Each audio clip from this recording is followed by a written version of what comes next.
What's up, investors? It's the Russian dude.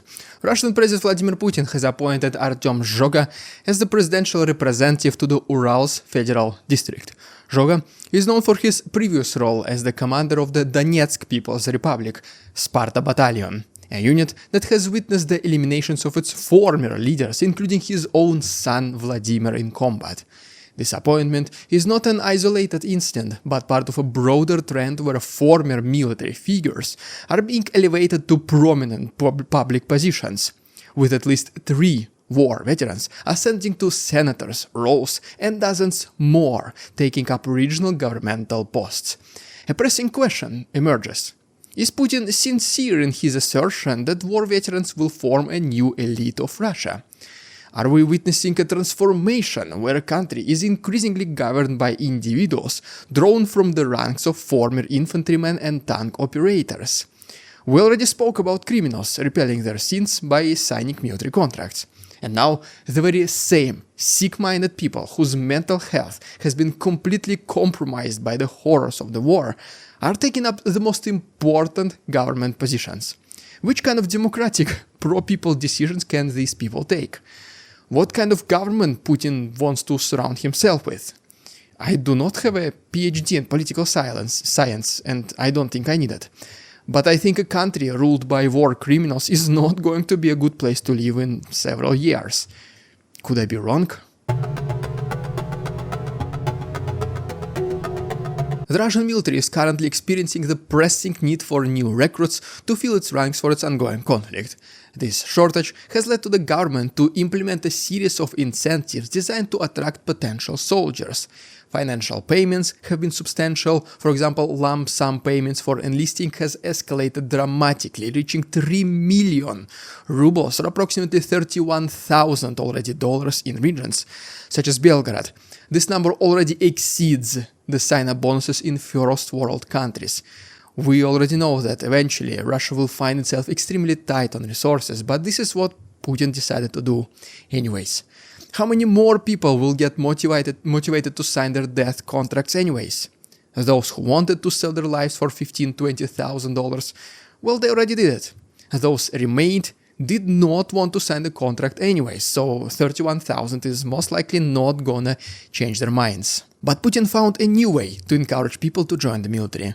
Besides huge, for Russia, sign-up bonuses, these monetary rewards are complemented by promises of social elevation and prestige. Quite literally, join the army, come back, and you will be a respected member of society with all doors open for you. That's the promise, at least. This new layer of society in Russia is called the new elite. And for every one person who can receive at least some sort of praise and recognition in the media for fighting in Ukraine, 10,000 never return from this country. So this is literally a gamble with their own lives. President Putin has introduced this term new elite into the political lexicon, a phrase that has quickly gained traction among various public figures, including regional leaders and prominent cultural personalities like filmmaker Nikita Mikhalkov. Very propagandistic person. Old elite are oligarchs and people who made their money and gained power in the 90s. Most people of Russia see them as shady and corrupt people. And so by creating the new elite, Putin actually tried to solve 2 problems at once. Firstly, it allows Putin to distance himself from the established power structures often associated with this corruption and elitism. By aligning himself with war veterans, he presents an image of solidarity with those who have served on their front lines, positioning himself as a leader, connected to the common, hard-working people. And secondly, this new elite narrative is a strategic recruitment tool aimed at the general population, particularly those who have not yet enlisted. The underlying message here suggests that by joining the military, individuals can elevate their social status and become part of a privileged group. State-controlled media outlets reinforce this message by highlighting stories of veterans who have secured prestigious positions, thereby creating a compelling narrative that service leads to significant personal advancement. This is extremely tempting to Russian men who have literally nothing to lose. Serving in the military and risking your life can either give you everything you ever wished for, or it can take away the very last pieces of your humanity and dignity and, well, life itself. And some people are willing to take this risk. This approach taps into historical sentiments and patriotic feelings, invoking a sense of duty and honor. It also quietly pressures citizens by implying that failure to enlist equates to missing out on opportunities for upward advancement. The government's messaging is carefully crafted to make military service appear not only as a patriotic obligation, but also as a pathway to a personal success. Despite the high-profile appointments, a closer examination reveals that these roles may lack substantial power of influence. Positions such as presidential representatives and senatorial seats in Russia often carry more ceremonial weight than actual political influence. For example, the predecessors of appointees like Zhoga, we spoke about in the beginning of the video, were relatively obscure figures with minimal impact on policy or public life. The responsibilities associated with these positions are frequently undefined, and the occupants may have limited power to introduce a meaningful change. That's almost like giving out medals and rewards to the Russian veterans, and the moment is full of glory and appreciation, but once you get home, it becomes just a piece of metal, meaning absolutely nothing. So, the government strategy here appears to involve leveraging these appointments as a means of public relations rather than genuine empowerment of veterans, by showcasing a select group of war heroes in important roles. The administration creates an illusion of recognition for military service. However, this does not necessarily translate into broader opportunities or improvements for the veteran community. And everything changes when the media spotlight turns off. When veterans or their families seek assistance or voice grievances, they often encounter resistance or outright hostility from influential media personalities and government representatives. High-profile figures like television host and propagandist Vladimir Solovyov have already publicly criticized veterans who express simple dissatisfaction, labeling them as unpatriotic and egoistic.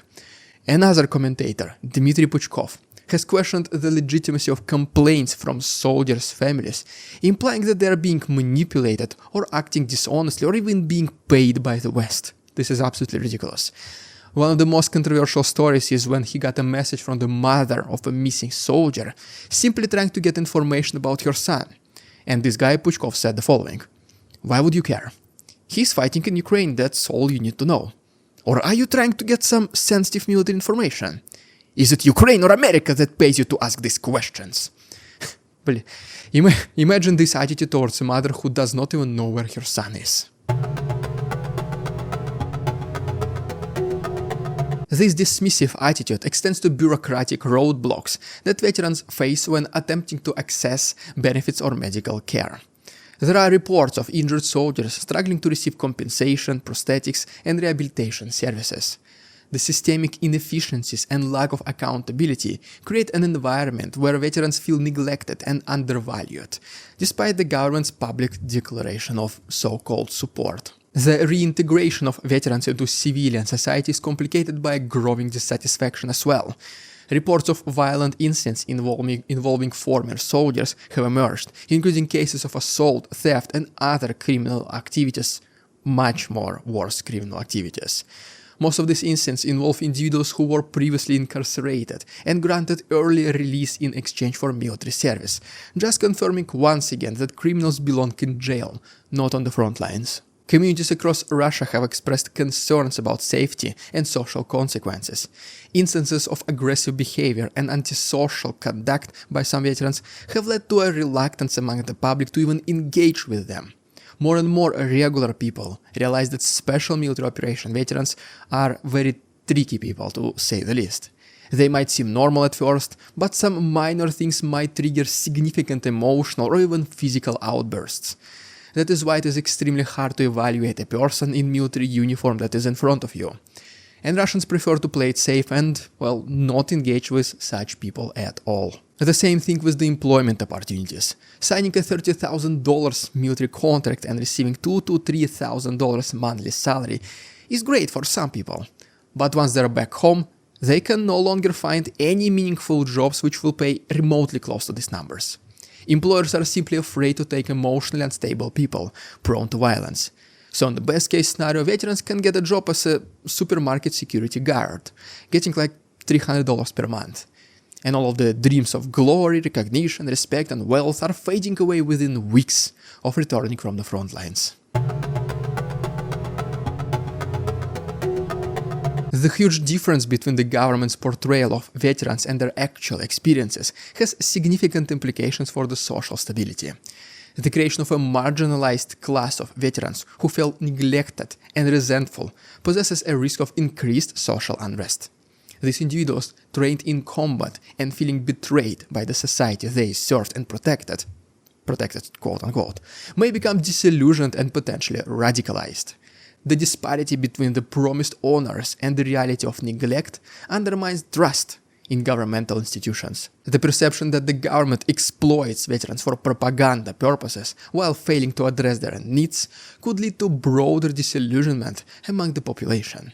This erosion of trust complicates the relationship between the citizens and the state, making collaborative solutions to social issues more challenging. The situation also raises concerns about the long-term psychological impact on veterans. Without adequate mental health support, issues such as PTSD, depression and substances may become more prevalent. These conditions not only affect the individuals, but also have ripple effects on families and the entire communities. The potential for veterans to organize as a political force cannot be entirely disregarded. While the current political structure may prevent the creation of such movements, history has shown that marginalized groups can become catalysts for significant societal change, especially when unified by common grievances. The government's inability or even unwillingness to address the veterans' position may create the feeling of solidarity among them, leading to organized demands for reform. So as you can see, it is not only the people of Russia and oligarchs who dislike the regime of Putin.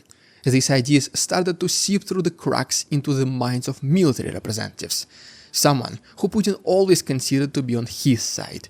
It is only a matter of time when one of such groups of society starts to show open dissatisfaction with Putin's decisions.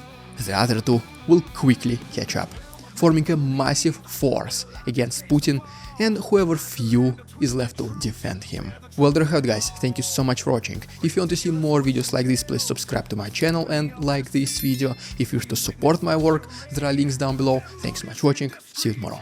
We won't succumb to their tricks, the facade they try to sell. Their twisted words and feeble claims on us all they cannot quell. We see through their lies, their feeble attempts to sway. We do not believe in ridiculous Russian propaganda.